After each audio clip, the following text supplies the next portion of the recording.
প্রধানমন্ত্রী শেখ হাসিনা বলেছেন, বাংলাদেশ সব সময় ফিলিস্তিনের পাশে থাকবে। আন্তর্জাতিকভাবেও ফিলিস্তিনে ইসরায়েলের চালানো গণহত্যার প্রতিবাদ করে যাচ্ছে বাংলাদেশ। সকালে চট্টগ্রামের হালি শহরে বঙ্গবন্ধু শেখ মুজিব ব্যাটারি কমপ্লেক্স উদ্বোধন করে একথা বলেন প্রধানমন্ত্রী।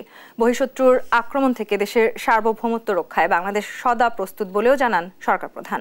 জুবায়ের রাজিনের রিপোর্ট।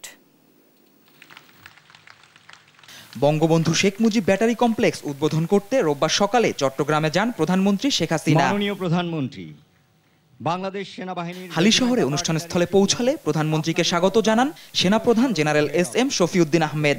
সকাল 10:30টার দিকে সেনাবাহিনীর আর্টিলারি সেন্টার অ্যান্ড স্কুলে এ কমপ্লেক্স উদ্বোধন করেন প্রধানমন্ত্রী। আন্তরিক কৃতজ্ঞতা। উদ্বোধনের পর দোয়া ও মোনাজাত শেষে কমপ্লেক্স ঘুরে দেখেন সরকার প্রধান। সামরিক কর্মকর্তাবৃন্দ ভাষণে প্রধানমন্ত্রী বলেন, বাংলাদেশ যুদ্ধ চায় না, শান্তি চায়। তবে যে কোনো বহিঃশত্রুর আক্রমণ থেকে দেশের সার্বভৌমত্ব রক্ষার জন্য বাংলাদেশ সদা প্রস্তুত। আমরা কারোর সঙ্গে যুদ্ধ করতে চাই না, আমরা সকলের সাথে বন্ধুত্ব চাই। আমাদের পররাষ্ট্র নীতিতে জাতিপিতা বঙ্গবন্ধু শেখ মুজিব সে কথাই বলে গেছেন, সকলের সাথে বন্ধুত্ব, কারোর সাথে বর্হিতা নয়।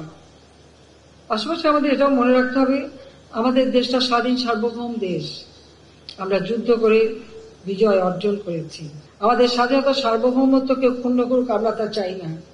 আমরা বন্ধুত্ব নিয়ে চলতে চাই, কিন্তু আমাদের দেশের স্বাধীনতা সার্বভৌমত্ব রক্ষায় যা যা করণীয় সেটা আমাদের জান কবুল, আমরা তা করব। এটাই আমাদের সবসময় মনে রাখতে হবে। ফিলিস্তিনে ইসরায়েলি আগ্রাসন প্রসঙ্গে শেখ হাসিনা বলেন, বাংলাদেশ সবসময় ফিলিস্তিনিদের পাশে থাকবে।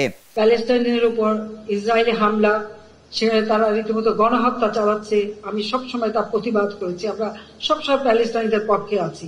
ইতিমধ্যে আমরা 2 দফা তাদের জন্য কিছু খাবারের জিনিসপত্র পাঠিয়েছি, আরো আমি পাঠাবো, এবং এটা আমাদের সহযোগিতা করবো শিশুদের জন্য, নারীদের জন্য। কাজে আমরা তাদের পাশে আছি, তাদের পাশেই থাকবো, এবং আন্তর্জাতিকভাবে আমরা প্যালেস্টাইনিয়ানদের উপরে যে গণহত্যা এর প্রতিবাদ করে যাচ্ছে, বা প্রতিবাদ করে যাব। দেশপ্রেমে উদ্বুদ্ধ হয়ে দায়িত্ব পালনের জন্য সেনা সদস্যদের প্রতি আহ্বানও জানান প্রধানমন্ত্রী। জুবায়ের রাজিন, নিউজ ডেস্ক, দেশ টিভি।